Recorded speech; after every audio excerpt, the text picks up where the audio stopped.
like, but we assume that from where the teacher is, the hand is not showing that I want to say something, and so that's one.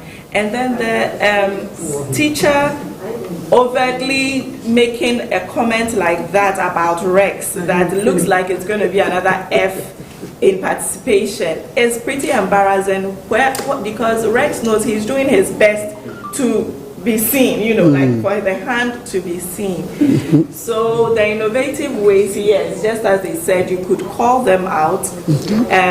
You could go around the class. That way you would see that maybe someone is making some effort to say something or draw attention. Thank you very much. Okay, the Red Cap Chief. Yes. Sometimes when you look at students and conclude that they may never, they are never do well. But I look what's there when I was a private school. I remember that vividly. I was so tiny, some of us, and our teacher used to recognize people who raise up their hands and people who know what to answer. And there's one dance in our class, very tall, the tallest in the class. Since he never raised his hands up to answer any question, he recognized this. The teacher asked one question, he says, sir, let me answer, sir, let me answer. As well as sir, Sunday, answer it, you say, oh, I've forgotten. So that is what the teacher applied that. And we say, what innovative way for the next table, pick somebody on a table. can you use that says the class? Okay. We believe that you can. First of all, in order to assess all these people, ask them individually. Just like we have been doing all this while, group discussion, one will air his own view, the other one will air his own view, and so on and so forth. With that, the teacher will be able to assess these people very well and then impart knowledge more into them than conclusion. Oh, okay. Oh, you want to add something? Go ahead. Yes, please. Go ahead. In addition to what he has said, we also disclosed that in a class we have different types of learners. We have auditory, kinesthetic, and visual learners. So, as a teacher, you have to put into consideration all these learning styles. Okay. So, if, for example, you are asking them to write this time around, it's maybe tomorrow you may ask them to listen to. So, whosoever doesn't like writing, like audio. Okay, thank you very much. So, well, hello, sir. Yes. Speak for your group.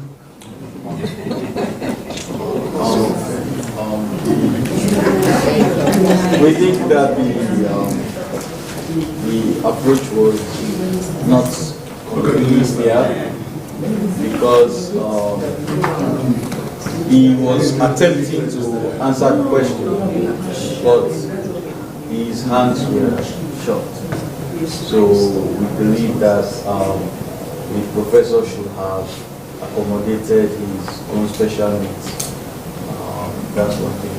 So the innovative way of assessing the class participation would have been to throw the question to the floor and allow people to answer the questions and pose questions to specific students. Okay.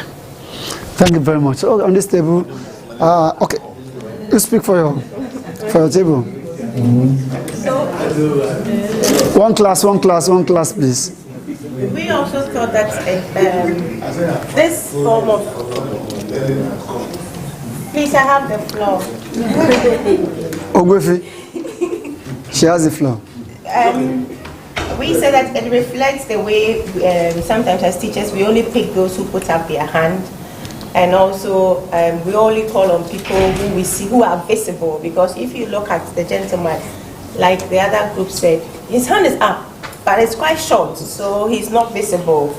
And also it shows the way we project students' abilities, etc., because he's already saying it's going to be another F. So what ways can we use to, innovative ways to assess them one of the things that we said is that have a list and call people at random and let them know that you're going to be calling them at random. Yeah. Pick on people to answer questions without embarrassing them, because sometimes they feel embarrassed. And I like to walk up and down my class when I'm teaching. So sometimes I'll say, and usually those are the front who would put up your hand. So I'll go to the back and say, okay, I'm coming to the back, or this side, I haven't heard from you. So, but pick on people without letting them feel embarrassed.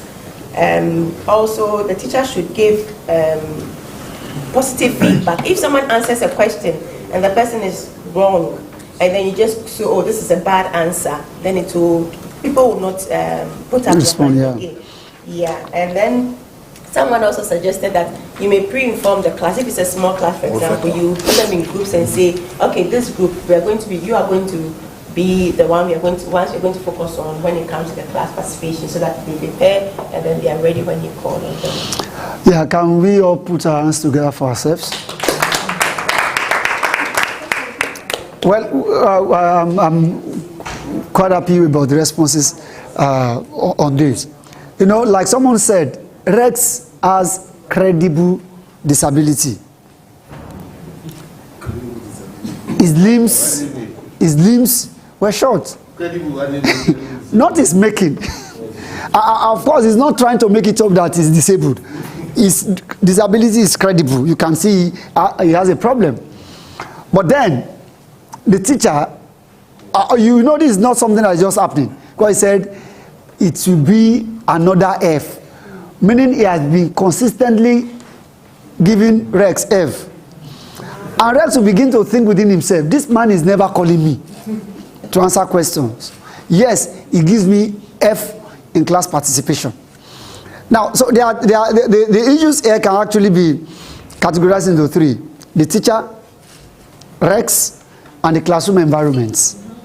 Now, this environment is a traditional classroom setting with the teacher in front and the students sitting opposite him. You know, in elementary school, in fact, the teacher may never leave that desk from morning till 2 p.m.